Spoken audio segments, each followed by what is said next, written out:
오늘 제목이 이런 사람을 찾습니다. 제목을 붙였습니다. 하나님도 이런 사람을 찾으시고 또 마귀도 이런 사람을 찾습니다. 소돔과 고모라 성이 심판받기 전에 하나님께서 의인 10사람을 찾으셨습니다.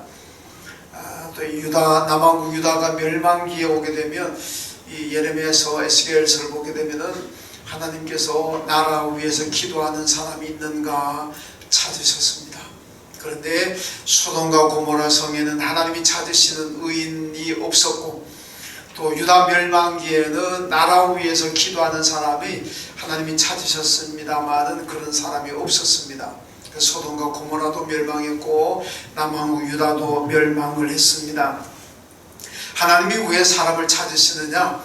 소돔과 고모라에는 그들 다 구원하시기 위해서, 남왕국 유다 멸망기에는 나라를 하나님이 지켜주시려고, 백성들을 보호하시려고 하나님이 정말 기도하는 믿음을 가진 사람들이 있는가 찾으셨습니다마는 없었습니다. 그래서 결국 다 심판을 받아서 멸망하고 말았습니다.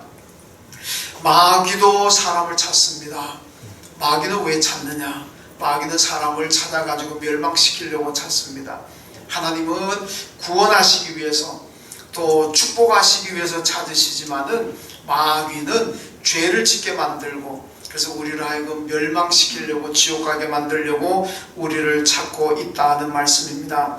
그래서 하나님이 찾는 사람이 되면은 참 복 있는 사람이지만은 마귀가 찾는 사람이 되면 불행하다는 말씀입니다. 자, 오늘 본문이 바로 마귀가 사람을 찾고 있다고 말씀하고 있습니다. 본문 8절에 보면 마귀가 우는 사자같이 두루다니며 삼킬 자를 찾는다 이렇게 말씀합니다. 마귀가 사람을 찾고 있습니다.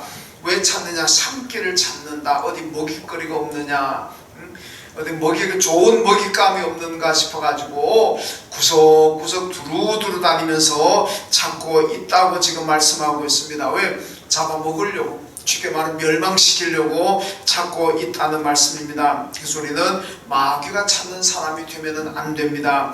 자, 마귀가 찾는 사람이 안 되려면 어떻게 해야 되느냐? 오늘 본문 9절에 보니까 믿음을 굳건하게 하라 이렇게 말씀합니다. 믿음을 굳건하게 하라는 말씀은 믿음 흔들리지 말라는 얘기입니다. 내가 한번 예수 믿기로 결심하고 결단하고 믿음 생활 시작했다면 그 믿음 가지고 가라는 거지, 흔들려 가지고 갈등하고 그러지 말라는 얘기죠. 오늘 교회를 갈까 말까, 우리 찬양대는 또 오늘 찬양대 설까 말까, 뭐 찬양대 앉을 정도 되면 뭐 그런 갈등은 안 하겠습니다만은 하여튼 봉사를 할까 말까 이게 흔들리잖아요. 믿음이 안 흔들리는 사람들은 그런 고민하지 않습니다. 믿음이 흔들리다 보니까, 믿음이 굳건하지 못하다 보니까 신앙생활 문제, 예배드리는 문제, 내일부터 새벽기도 하는데 갈까 말까 이거 가지고 고민한다는 겁니다. 이게 뭔가 흔들리니까 그러지 흔들리지 않아야 된다는 말씀입니다. 그리고 그 다음에 또 보면은 내가 고난을 받는다면 나 혼자만 고난받는 것이 아니고 나와 같이 동일한 고난을 다른 형제들도 받는 줄을 알아라 이렇게 말씀합니다. 그래서 사람이 살아가다 보면 나 혼자만 이렇게 힘든다 그럼 열받잖아요. 가족들 가운데서도 나 혼자만 이렇게 열심히 가정에 일한다 그럼 또 뭐 마음에 상처를 받을 수도 있습니다. 같이 인생을 우리가 같이 살아가는데 저 사람들은 편안하고 잘 되는데 맨날 나 혼자만 고난받고 나 혼자만 맨날 이렇게 생고생하고 있다 이렇게 생각하면은 정말 억울하기도 하고 힘들잖아요. 그런데 다 비슷하다. 내가 당하는 문제 다른 사람도 당할 것이고 내가 받는 고난 다른 사람에게도 그 고난이 있고 하여튼 내가 가지고 있는 이 문제들 다른 사람들에게도 다 동일하게 있다 이렇게 생각하면은 좀 위로도 되고 때때로 그것 때문에 막 절망하지도 않을 거 아닙니까? 그런데 나 혼자만 이렇게 당한다 싶으면 참 힘들어집니다. 세상이 불공평한 세상이구나 이렇게 되잖아요. 세상이 참 공평하지 못하다 이렇게 해가지고 이 빌어먹을 세상 뭐 이렇게 이제 또 되잖아요. 근데 오늘 말씀 보면은 다 고난 당하는 건 너 혼자만 당하는 것이 아니라 동일한 고난을 다른 형제들도 당한다. 이 얘기는 우리가 살아가는 삶이 다 비슷비슷하다는 얘기입니다. 어떤 사람은 무슨 특별하게 편하게 살고 어떤 사람은 아주 특별하게 정말 힘들게 살고 그런 게 없다는 얘기죠. 우리가 눈으로 보기에는 야, 저 사람은 참 편할 것 같다. 야, 저 사람은 근심 걱정 없을 것 같다 생각되지만 막상 또 그거 가지고 알고 보면은 다 나름대로 고민이 있고 걱정이 있습니다. 제가 목회 수십 년 하면서 느낀 것은 바로 그 부분입니다. 어떤 사람 보면은 야, 아무 염려 근심 없다고 싶어도 막상 또 신방하고 얘기해 보면은 가지고 다 말 못하는 어려움이 다 있습니다. 그러니까 제가 느낀 것은 공평하구나. 하나님은 참 공평하신 하나님이다. 그렇게 생각된다니 지금 바로 그 얘기를 오늘 본문에 하고 있습니다. 자, 오늘 요한복음 10장 10절 말씀 보면 도둑이 오는 것은 도둑질하고 죽이고 멸망시키는 것뿐이요 내가 온 것은 양으로 생명을 얻게 하고 더 풍성히 얻게 하려는 것이라 이렇게 말씀합니다. 여러분 마귀가 도둑으로 나와 있습니다만 이 마귀를 얘기합니다. 자, 마귀도 우리를 찾아오고 하나님도 예수님도 우리를 찾아오십니다. 근데 찾아오는 것은 똑같지만은 목적은 완전히 다르다는 겁니다. 도둑이 왜 가느냐? 도둑이 그 집에 복 주려고 갑니까? 도둑놈들이 그 집에 돈 주려고 갑니까? 아니잖아요. 도둑은 그 집에 들어가서 사람을 죽이든지 뭘 하든지 위협을 하든지 뭔가 몰래 훔쳐오든지 빼앗으려고 가는 사람들이 도둑입니다. 예. 그 도둑은 예수님 말씀처럼 도둑이 오는 것은 도둑질하고 죽이고 나를 멸망시키기 위해서 온다. 그런데 예수님은 어떤 분이냐? 아니라는 겁니다. 나는 양으로 생명을 얻게 하고 더 풍성히 얻게 하려 함이라. 이 하나님 우리에게 오시는 목적입니다. 하나님 우리를 찾으시는 목적입니다. 여러분 이 마귀는 우리를 쓰러뜨리고 넘어뜨리고 우리를 망하게 하려고 우리를 찾지만은 하나님은 우리에게 생명을 주시고 더 풍성한 복을 주시기 위해서 우리를 찾아오시는 줄로 믿습니다. 그러니까 마귀가 찾는 사람이 되면 불행한 것이고 하나님이 찾으시는 사람이 되면 복이라는 말씀입니다. 자, 그런데 마귀는 어떤 사람을 찾을까? 여러분 잘 기억하십시오. 마귀 찾는 사람 되지 마시고요.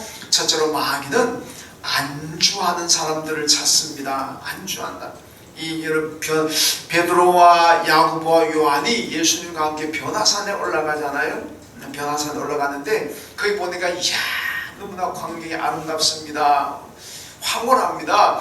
예수님께서 모세와 엘리야와 함께 탁 앉아 대화를 나누는데 정말 너무나 그 광경이 아름답습니다. 아무런 염려 근심이 없잖아요.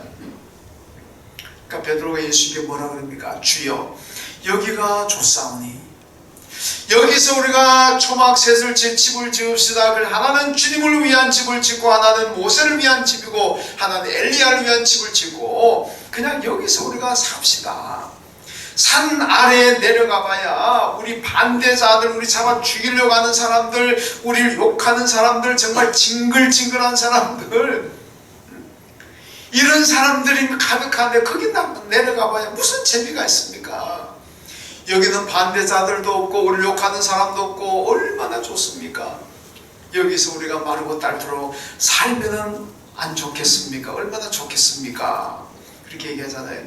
근데 예수님께서 그래 맞다 네 말이 맞다 그러자 그렇게 말씀하셨습니까? 아니잖아요. 아니다 내려가자 하산하셨습니다. 그들이 왜냐 베드로와 야고보와 제자들은요 안주할 여기 좋으니까 여기만 됐습니다. 뭐 더 골치 아픈 데 가겠습니까? 그냥 여기가 좋습니다. 그냥 여기서 그냥 우리 그냥 여기서 삽시다. 뭐 나가서 복음 전할 것도 없고 어디 가서 무슨 뭐 하나님 나라 전파할 것도 없고 그냥 여기서 삽시다. 여기서 안주하자는 거 아닙니까?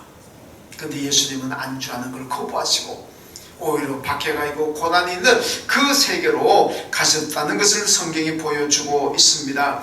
여러분 오늘 꽃도 보면요 이 온실화가 있고 야생화가 있잖아요. 우리 교회 이거 꽃 많죠. 우리 김은숙 권사님이 정성을 다해서 꽃을 갖고 관리하시는데 여러분 온실화라는 것은 참 약합니다. 조금만 온도가 맞지 않고 조금만 빛 잘못해주고 이러면은요, 온실에 있는 하초들은 다 죽습니다. 때에 따라서 물도 줘야 되고, 빛도 잘 적당하게 맞춰줘야 되고, 하여튼 온도도 잘 맞춰줘야 되고, 그래야 온실의 화초는 자랍니다. 그런데 만약 이게 잘못되면 다 죽어요. 근데 여러분, 야생화는, 산과 들에 피는 야생화는 어떻습니까? 강합니다. 비바람이 치고 눈보라고 휘몰아치고 태풍이 불고 가물어도 그래도 야생화들은 잘 견딥니다. 생명력이 강합니다. 여러분, 온실화는요, 생명력도 약하고 향기도 없습니다. 그런데 야생화, 들과 산에서 피고 비바람 맞으면서 여러분 가뭄 가운데서 견뎌내는 이 야생화들은 생명력도 강하지만은요, 향기도 참 강합니다. 끈질기죠. 그래서 우리 성도들도 온실화 같은 성도들 되면 그냥 푹푹 쓰러집니다. 조금만 바람이 불고 조금만 상처받으면 다 쓰러져. 다 떠나버립니다. 근데 이 야생화 같은 성도들이 되면 끄떡없습니다. 코로나가 와도 끄떡없습니다. 어떤 고난이 와도 끄떡없고 그냥 믿음의 자리를 잘 지킵니다. 그래서 우리는 야생화 같은 성도가 되어야 된다. 생명력도 강하고 향기도 강해야 된다는 얘기입니다. 고린도후서 2장 15절에 바울이 얘기합니다. 우리는 구원받는 자들에게나 망하는 자들에게나 하나님 앞에서 그리스도의 향기라 그랬습니다. 우리가 향기를 날리는 그런 성도가 되려면은 어떻게 되겠습니까? 야생화 같은 성도가 되어야 된다는 게, 때때로 고난도 받고 때때로 상처를 받아보기도 하고 아픔을 당해보기도 하고, 그러면서 내 믿음을 지켜나가는 사람, 코로나 가운데 한번 같이 코로나 가운데 부딪혀보기도 하고, 그러면서 믿음을 지켜나가는 사람들이 야생화 성도들입니다. 코로나 왔다고 해서 그냥 주저앉아버리고, 조금 마음에 상처받았다고 해서 그냥 주저앉아버리고, 이분과 온실화 같은 성도, 이런 성도 되면요, 향기가 안 납니다. 여러분, 성도의 향기라는 게 뭡니까? 야, 코로나 가운데서도 예배 잘 드리고 코로나 가운데서 사명 다 감당하고, 그걸 보면요, 야, 정말 향기 나잖아요. 감동이잖아요.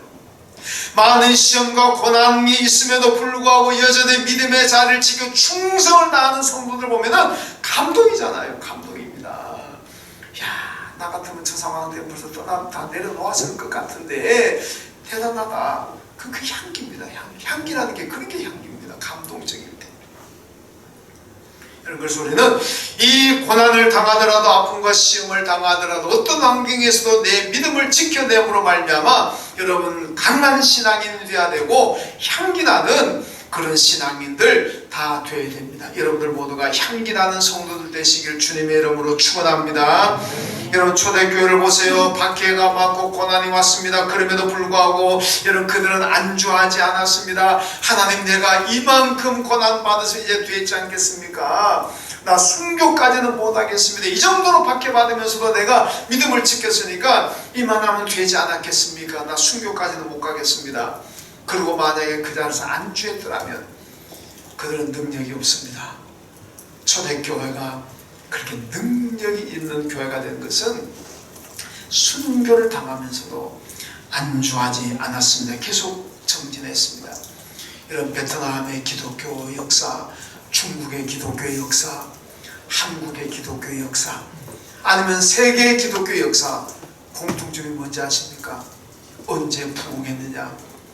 박해 시대 때, 고난의 시대 때 부흥했습니다. 이게 여러분 공통점입니다. 베트남이, 중국이 사회주의 공산주의 국가에서 교회를 없애려고 교회 문을 닫아버려 교회를 폐쇄시키고 했지만은요, 엄청나게 잡아 가두고 했지만은 그렇게 할 때가 중국 기독교 역사에서 가장 교회가 부흥했습니다. 여러분, 교회는 평안할 때 부흥하는 게 아닙니다. 많은 박해가 있을 때, 고난의 시대에 교회가 부흥하는 겁니다. 여러분, 성도들의 믿음이라는 것이요, 평안할 때 성장하는 거 아닙니다. 여러분, 편안하게 믿음이 성장하는 거 안 합니다. 오히려 내게 시험이 오고 환난이 오고 고난이 오고 아픔이 있고 상처를 받고 힘들 때, 그럴 때 여러분 주님을 만나고, 그럴 때 하나님 앞에 무릎 기도하고, 이런 과정을 통해서 믿음이 성장하게 되는 겁니다. 강한 신앙이 되는 겁니다. 그래 여러분 고난이 있습니까? 아픔이 있습니까? 아 내가 믿음이 성장할 기회구나. 그래 믿음 성장해보자. 그러면 틀림없습니다. 그러니까 고난이 왔다고 해서 시험이 왔다고 해서 절망하고 낙심할 거 없습니다. 오히려 그 고난 내게 유익이 되는 거죠. 그래서 시편 119편의 기자가 고난 받는 것이 내게 유익이라 그러잖아요. 여러분 고난 가운데서 넘어지고 쓰러지면 고난은 여러분들에게 재앙입니다. 그 벌입니다. 심판입니다. 그러나 고난 가운데서 내가 믿음을 지키고 이겨낸다면은 여러분 그 고난은 내게 큰 축복입니다. 여러분 고난을 재앙으로 만들지 마시고 고난을 하나님의 축복으로 만드는 여러분 되시길 주님의 이름으로 축원합니다.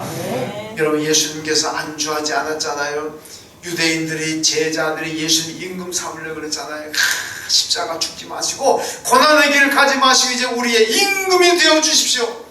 만약 그렇게 예수님께서 그래 맞다 아이고 나도 고난 싫다 나도 십자가 죽는 거 싫다 그냥 임금 자리에 올라가서 그냥 편하게 살자 그렇게 했더라면 예수님 인류 구원의 실패자가 되고 말았을 겁니다.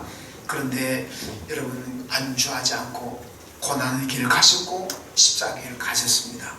그래서 승리하셨잖아요.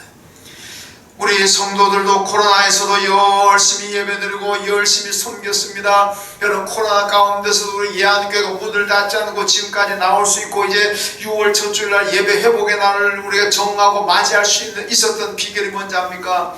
여러분 코로나 가운데서도 여전히 교회를 지켜내신 분들입니다. 여전히 코로나 가운데서도 성가대석에 앉으셨고 교사의 자리에 있었고 예배의 자리에 있었고 이런 교인들이 계셨기 때문에 여러분 우리 코로나를 잘 이겨낼 수가 있었습니다. 참 대단하고 정말 존경스럽습니다. 그러나 여기서 안주하면 안 됩니다. 이 정도 했으니까 됐다. 그러면 안 됩니다. 이 코로나 가운데서 하는데 이 정도 했으면 되지 않았습니까? 그러는 순간에 여러분 마귀가 찾는 사람 되는 거예요. 그럼 넘어집니다. 언제나 안주하지 말고 더 계속 신앙이 정진하고 성장해야 될 줄로 믿습니다. 바울이 고린도교를 향해서 뭐라 그럽니까? 나는 날마다 죽는다. 왜 나는 날마다 죽는다고 고백했습니까? 내가 섰다고 생각하는 순간 이만하면 됐다고 생각하는 순간 나는 넘어지고 죽는다는 겁니다. 넘어지는 거예요. 그러니까 날마다 죽는다는 얘기는 날마다 믿음의 성장을 위해서 앞으로 전진한다는 겁니다. 그게 날마다 죽는다는 거예요. 날마다 사는 사람은 신앙 정진할 수 없습니다. 날마다 죽어야 나를 통해서 예수 그리스도가 드러나고 그게 진짜 믿음의 길인 줄로 믿습니다. 여러분 이만하면 된다 그러지 마시고 나는 날마다 죽는다는 바울의 믿음을 따라서 계속해서 믿음이 성장해가는 그래서 마귀가 찾는 사람이 아니라 하나님이 찾으시는 성도 되시길 주님의 이름으로 축원합니다. 그 다음 두 번째는요 마귀는 불평하는 성도들을 찾습니다. 여러분 기독교의 특징은 기독교는 감사의 종교입니다. 왜 감사합니까? 죽을 수밖에 없는 나를 살리고 구원하기 위해서 예수가 십자가에 죽으셨습니다. 그 십자가 예수 죽으심으로 말미암아 내가 구원받았습니다. 하나님의 은혜로 내가 구원받은 거예요. 내 공로로 내 노력으로 구원받은 거 아닙니다. 그러니까 우리는 하나님 앞에 늘 감사해야 되는 거예요. 여러분 장로교 창시자인 칼빈의 5대 교리 가운데 하나가 뭐냐면 불가항력적인 은혜다. 한번 따라합시다. 불가항력적인 은혜. 불가항력적인 은혜. 이게 뭔지 압니까? 하나님께서 나를 선택하시고 하나님 나를 구원하시기로 정했으면 내가 거부하지 못합니다. 나는 아무리 거부하려고 해도 거부 안 됩니다. 불가항력입니다. 여러분 하나님께서 내가 너를 선택한다 받을래 안 받을래 내가 너를 구원한다 받을래 안 받을래 그렇게 하지 않았다는 겁니다. 우리는 항거할 수가 없는 거예요. 하나님께서 저와 여러분을 구원의 백성으로 하나님의 자녀로 이미 선택해버려서 우리는 거부할 수 있는 힘이 없어요.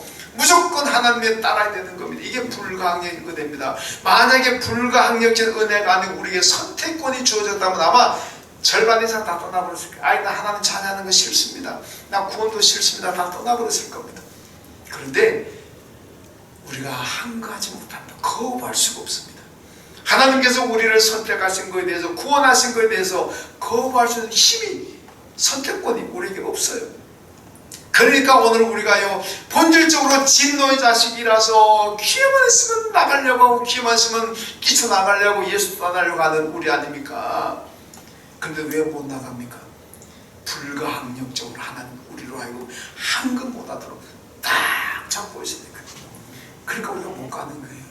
여러분, 대단히 미안하지만 여러분이나 저가 대단한 절제력이 있어가지고, 대단한 무슨 능력이 있어가지고 교회를 안 떠나고 예수를 안 떠나고, 그거 아닙니다. 하나님의 불가항력적인 은혜가 아니면은 여러분들도 떠날 수 있고 저도 떠날 수 있습니다. 근데 다 하나님 막아버리니까, 꼼짝 못하도록 막아버리니까 안 떠나고 오늘도 믿음으로 살아가고 있잖아요. 이게 얼마나 큰 은혜고 축복입니까? 그러니까 늘 우리는 감사해야 될 줄로 믿습니다. 여러분, 외국인들이 우리나라 국적을 취득하려고 그러면 자격이고 조건이 있을 때다 보니까요, 5년 이상 한국 주소지가 있어야 되고, 성년이 돼야 되고, 품행이 단정해야 된다. 이건 뭐냐? 범죄 경력이 없어야 된다는 얘기입니다. 생계 유지할 수 있는 능력이 있어야 되고, 국어 능력이 있어야 되고, 우리 문화에 대한 이해가 필수라고 나와 있습니다. 이렇게 돼야 우리나라 국적을 취득한다는 겁니다. 그 외국인들이 우리나라 국적을 취득하는 게 그만큼 어렵다는 거죠. 그런데 그 어렵게 공부하고, 어렵게 이해하고, 어렵게 한국의 주소지를 마련하고, 그래서 대한민국 국적을 취득했습니다. 그러다 뭐 특별한 거 있습니까? 국적 취득했다고 우리나라 정부에서 아파트 한 채씩 줍니까? 한 달에 뭐 연봉 1억씩 5천만 원씩 보장해 줍니까? 여러분, 국적을 취득해도 여전히 자기 스스로 일해야 먹고 살 수 있습니다. 그렇지 않습니까? 국적 취득했다고 일 안 해도 먹고 살 수 있습니까? 아닙니다. 야, 어떻게 보면 우리나라 백성들, 자국민들보다도 더 열심히 일해야만 그들이 한국 땅에서 살아남을 수가 있습니다. 여러분, 국적 취득해도 그렇게 특별하게 우리에게 주어진 혜택이 없다는 겁니다. 그런데요, 우리는 하나님의 나라 천국의 국적을 가지고 있습니다. 그렇잖아요. 이 천국 국적 가지고 어떻게 되는지 압니까? 우리나라 국적은 가졌다고 별 혜택이 없지만은 천국 백성 하나님의 나라 국적을 취득하는 그 순간에는요, 엄청난 축복이 있습니다. 그게 뭡니까? 영생 아닙니까? 영생. 하나님의 나라에서 죽지 않고 쇠하지 않고 아프지 않고 곡하지 않고 영원히 사는 이 영생의 축복은 하나님의 나라 백성들에게만 주어지는 줄로 믿습니다. 그러니까 우리가 천국 백성 되었다는 것이 얼마나 큰 축복이겠습니까? 여러분, 상상을 초월한 하나님의 나라가 어떤 곳입니까? 사도 바울이 3층 전 하나님의 나라 경험하고 와가지고요, 입을 닫아버리잖아요. 사람들이 하나님 나라 어떻습니까? 하나님 나라 어떻습니까? 얘기 좀 해주세요. 그런데 바울이요, 얘기를 안 해버립니다. 왜? 두 가지 이유입니다. 하나는 얘기해봐야 너희들이 안 믿을 거란 얘기입니다. 하나님 나라가 얼마나 우장, 얼마나 좋은 건지 얘기해봐야 너희들이 안 믿을 것이고, 오히려 나보고 미친놈이라 그럴 것이기 때문에 내가 얘기 안 한다. 또 하나는 인간의 언어로 하나님의 나라를 다 표현할 길이 없다. 그러니까 아예 입 닫아버리는 거예요. 너희들이 가서 나중에 한번 봐라. 직접 봐라. 여러분, 하나님의 나라가 어마어마해가지고 바울이 입을 닫아버릴 정도로 대단한 곳이 하나님의 나라입니다. 근데 그 하나님의 나라를 우리에게 거저 주시잖아요. 천국 국적 가지고 있는 사람에게 다 거저 주십니다. 그러니까 우리 늘 감사해야 되고, 바울이 그러잖아요. 범사에 감사하라 그랬죠. 바울이 감옥에 갇혀 있으면서도 여러분 감사하고 기뻐하시고 그러잖아요. 왜? 이렇게 어마어마한 축복을 주신 하나님이시지. 불가항력적으로 우리에게 은혜 주셨고 천국을 주셨기 때문에 하나님께 감사해야 된다. 여러분, 감사하는 사람이 누리는 축복은 참 많습니다. 감사하면 하나님께서 우리를 존귀하게 여겨주십니다. 감사하는 사람이 하나님의 복을 받습니다. 여러분, 감사하는 것이요 보약입니다. 감사하는 것이 건강입니다. 어떤 무서운 질병에 걸렸을지라도 감사하면은 낫게 되는 줄로 믿습니다. 이건요 진짜입니다. 저도 건강서적 건강에 관한 글을 좀 많이 읽어봤습니다만은 그리고 마지막에 뭐냐면 아무리 좋은 보약 쓰고 아무리 좋은 의사 만나도요 마음의 불평, 근심, 걱정, 스트레스 받으면 안 된다는 겁니다. 보약 안 먹어도 병원 좋은 의사 만나지 못해도 여러분 내 마음에 항상 기쁨이고 감사가 있으면 그게 바로 보약이고 건강의 지름길인 줄로 믿습니다. 이건 틀림없는 거예요. 여러분 저도 병원에 검진 받으러도 가보고 우리 식구들 때문에도 가보고, 제가 다 얘기할까요? 우리 아이 아토피 때문에 제가 보니까 아주 대구에 유명한 한방이 있더라고요. 약방이 있는데, 그래서 이제 인터넷 보고 그까지 찾아가서 대구까지 내려갔는데, 야, 약값이 한 달에 120만 원. 한 달 약값이 120만 원입니다. 그것도 먹어봤어요. 근데요, 그 한의사도 아니고 옛날로 한약방이니까 뭐라고 하는지 모르겠어요. 원장이나 그래야 되는데 그 원장이 보니까 인터넷에도 방송도 많이 나오셨어요. 근데 보니까 독실한 불교신자입니다. 불교신자인데 그래 120만짜리 약을 딱 주면서 하는 얘기 뭔지 압니까? 마음에 감사하십시오. 이 약을 먹어도 감사하지 못하면 안 됩니다. 이 약을 먹을 때마다 감사하세요. 불교인인데 그렇더라고요. 여러분 감사하면 어떤 질병도 이기지만 마음의 불평, 근심, 걱정 쌓이면은요 스트레스 받으면 아무리 좋은 약 먹어도 안 됩니다. 안 됩니다. 그러니까 감사하는 사람에게는 그런 큰 축복이 있습니다. 여러분 감사하면 하나님께 복을 받지만은 감사하지 못하고 불평하면은 마귀가 찾는 사람이 돼가지고 결국 쓰러지고 넘어집니다.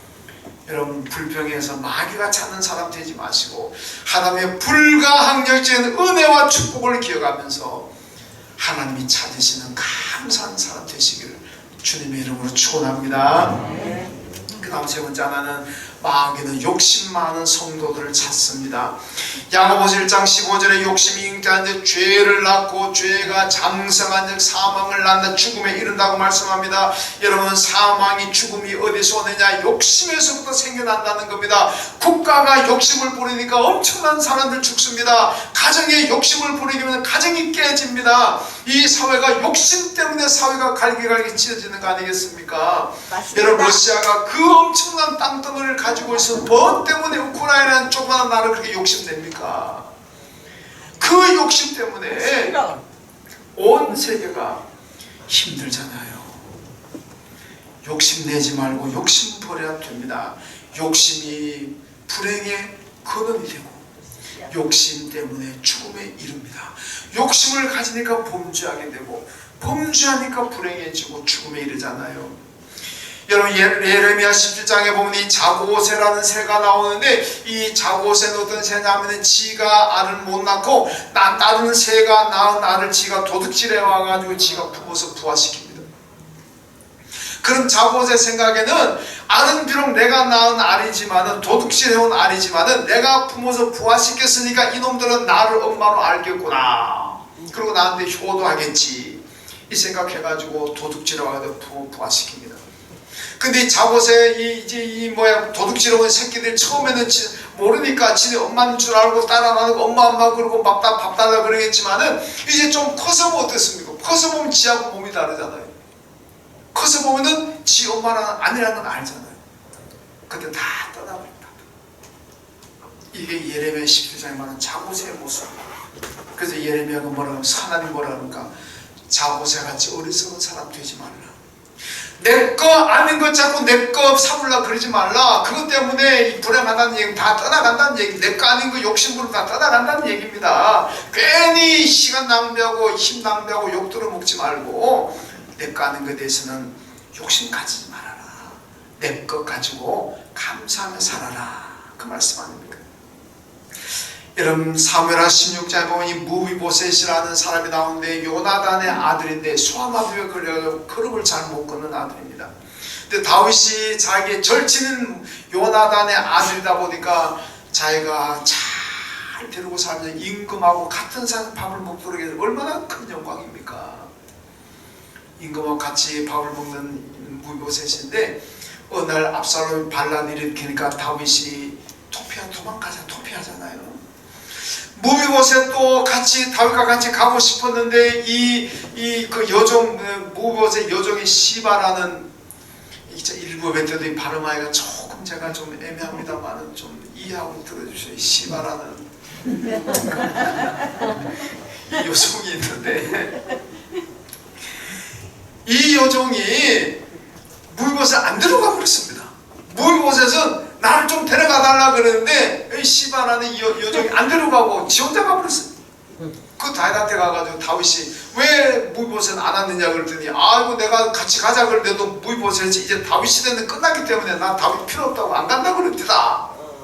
그래버린 거짓말했잖아요. 이게 다윗이 얼마나 분하게 얼마나 괘씸하겠습니까? 임금하고 같이 밥 먹도록 배려했는데 너무 괘씸하잖아요. 그러니까 시바에게 다윗이 얘기합니다. 무비보셋에게 준 재산 전부 네 다 가져라. 얼마나 신기합니까? 근데 나중에 압살롬 반란이 진압되고 난 다음에 다윗이 왕궁에서 돌아왔습니다. 왕궁에서 무비보셋을 만났습니다. 다윗이 얘기합니다. 야, 너 어떻게 그럴 수가 있냐?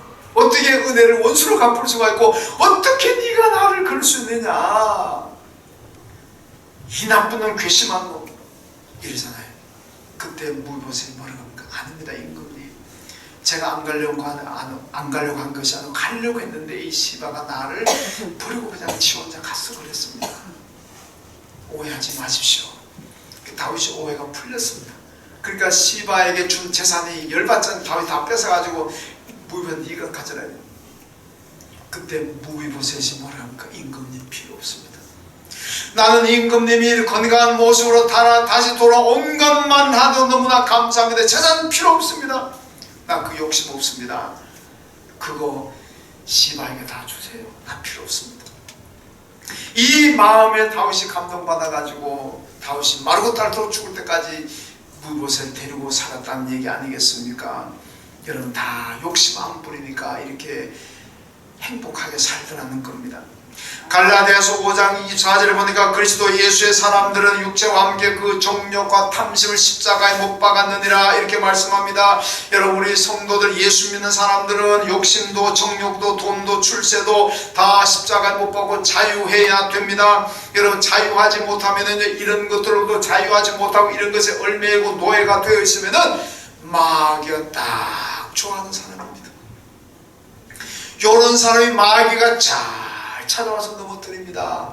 이런 것을 다 자유해야만 이런 마귀가 접근 못하지 이런 욕심 가지고 있는 마귀가 다 와서 우리를 넘어뜨립니다. 여러분 예수님께서 뭐라 그럽니까? 진리를 알지니 진리가 너희를 자유케 하리라. 진리가 누굽니까? 예수 그리스도입니다. 예수 안에 있을 때 우리가 진정으로 자유할 수가 있다는 말씀입니다. 여러분 예수 안에 있을 때 믿음으로 살 때 우리가 욕심과 탐심으로부터 자유할 수가 있고 기쁨과 해방을 누릴 수가 있습니다. 마태복음 22장 21절에 예수님 말씀합니다. 가이사의 것은 가이사에게 하나님의 것은 하나님께 드려라. 이 말씀하시잖아요. 여러분 우리가 잘 기억해야 됩니다. 하나님께서 네 거라 그런 거는 내가 사용하고 하나님의 것은 하나님이 내 거라고 하나님께 드려야 됩니다. 하나님의 것은 하나님께 드리고 내 거는 내가 쓰고 하나님 것도 내 거, 내 것도 내 거, 네 것도 내 거, 내 것도 내 거. 이런 욕심 많은 사람 되면 안 됩니다. 뭐든지 다 내 거라고. 얼마나 욕심 많습니까? 그 욕심 때문에 인생이 불행해지게 된다는 얘기입니다. 여러분 욕심이 많으면 내 것과 하나님의 것을 구별하지 못하기 때문에 죄를 짓게 됩니다.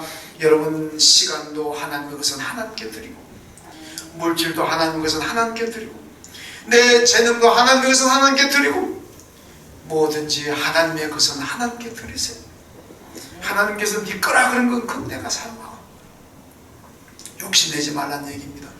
하나님의 것도 욕심내지 마시고 이웃의 것도 욕심내지 마시고 저 사람의 것도 욕심내지 마시고 이 사람의 것도 욕심내지 마시고 그냥 내 것만 가지고 감사하게 살아야지. 욕심내면은 불행해집니다.